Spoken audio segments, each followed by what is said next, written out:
Can var imkan, kardeşim ölmeyip ki. Canay can var imkan, kardeşim ölmeyip ki.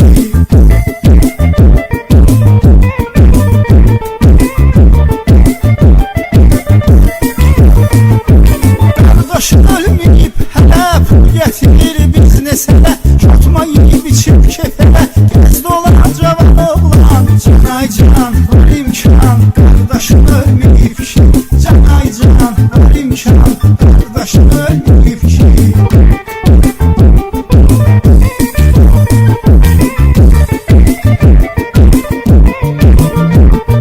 Tek maşın sen iste Murat, oyna parmağını uzat. Mercedes BMW Fiat, Porsche ya da Nissan. Canay can var imkan, kardeşim ölmeyip ki.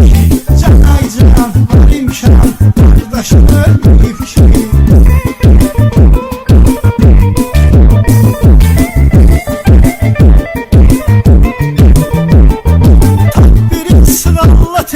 Sükandan ayrılsın elin, başla vursun adrenalin, damarda oynasın kan. Canay can var imkan, kardeşin ölmeyip ki.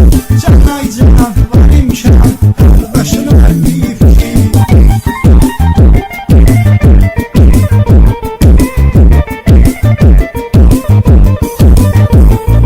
Radara düşsen neyse, işin düşebilir polise. Korkma adımı ver reise, bırakacak hemen kiyan. Canay can var imkan, kardeşin ölmeyip ki. Canay can var imkan, kardeşin ölmeyip ki.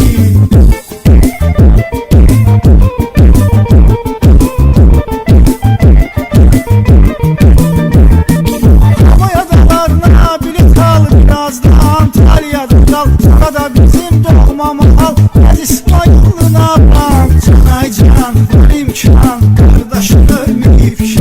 Canay can var imkan, kardeşin ölmeyip ki.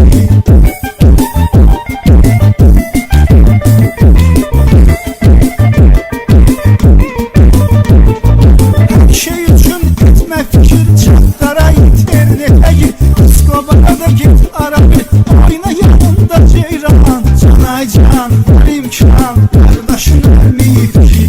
Canay can var imkan, kardeşin ölmeyip ki.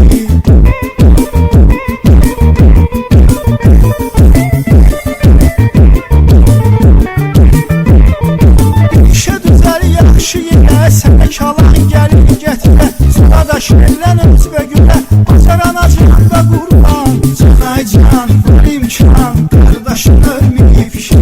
Canay can var imkan, kardeşin ölmeyip ki.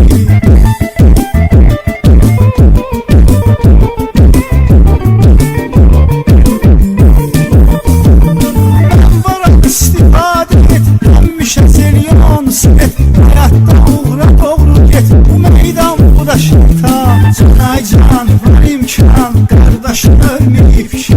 Canay can var imkan, kardeşin ölmeyip ki.